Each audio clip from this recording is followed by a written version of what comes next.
And back here behind me, you see the majestic, historic San Angel Inn restaurant, which this was the original, and then Disney himself asked and requested them to bring their menu from the Mexican cuisine to Walt Disney World in Orlando, Florida. What are the odds that I had dinner the other night? Thanks much for the recommendation, Raquel and David, that this place is epic. If you make it to Mexico City and you're able to tour or visit the Frida Kahlo Casa Azul Museum or the Diego Rivera Museum and Studio, this one located in San Angel, do yourself a favor, jump inside of San Angel Inn restaurant here in San Angel, Mexico City. The Retail Nomad, traveling the globe, sharing what the retail environment is like, hidden corners of the world. And here I am closing out in San Angel Inn restaurant with a nice piece of chocolate cake. You get a chance, try one for yourself in Orlando, Florida at Walt Disney World. Immediately upon entry into La Casa Azul, which converts and translates into the Blue House, you see the natural aesthetics, the open courtyard, as they guide you to where the museum pieces are located itself. You see the influence that Frida had in a lot of her design. And then once inside the museum itself, it's a combination of photographs, prints, drawings, artifacts, tools, the paintbrushes that she actually utilized, description of the art and the style, everything from the bottles of paint. I mean, it was overwhelming in a good way and very intriguing to see what she utilized to create a lot of these masterpieces. And then here, this caught my eye, this red shoe boot. Looked like something you might see Lady Gaga, kicking on stage or something, very modern. Then you got all these old photos of when she lived here in the house, primarily between 1929 and 1954. And as you see, some rooms had more artifacts and so forth. This one here had some of the furniture elements, as you see a desk, a little nightstand, if you will, or painter stand.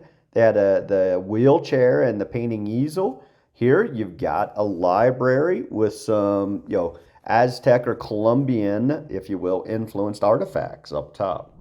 And upon entry into the actual gift shop itself, you've got a wide array of various product mixes ranging from t-shirts to stickers to calendars to home decor items to totes to some apparel items in here as well, but any kind of memorabilia with Frida.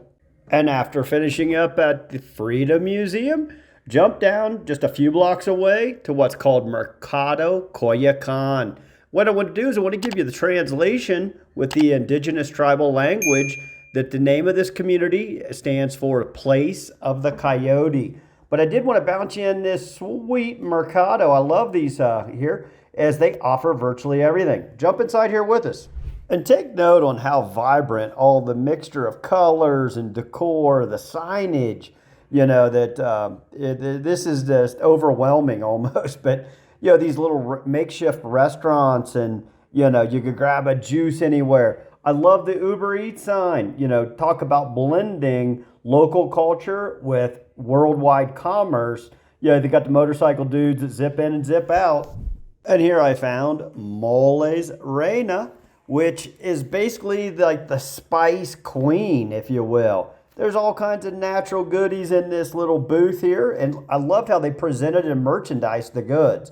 You just scoop it out, tell them how much you want, they weigh it, and you pay your price. Moles Reina. And here we are. We're enjoying our churro from a local shop that's been here forever. That's right, elotes, esquitas. Don't learn your Spanish from me, folks. Retail Nomad. You gotta try one of these churros filled with chocolate. Delish.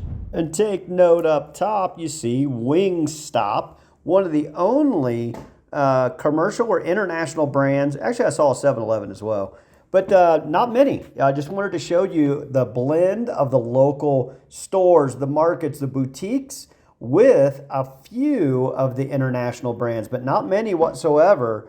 And again, just a eclectic mix here.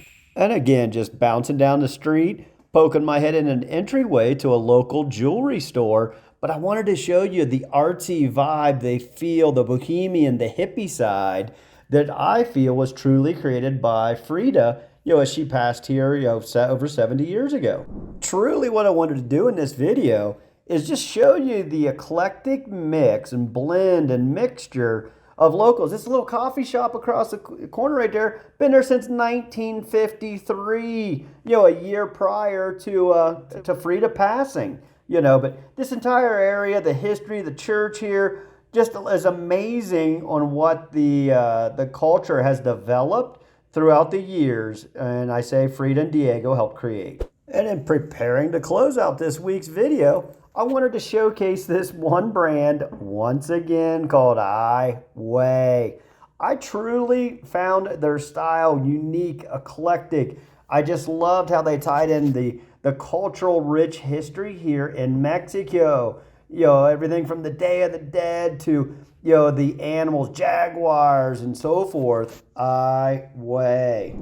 And take note on their fixturing, their design, the style, how unique it is. Founded in 2007 here in Mexico City. I found these shops in the airports here as well. Very cool design style, Ai Weiwei.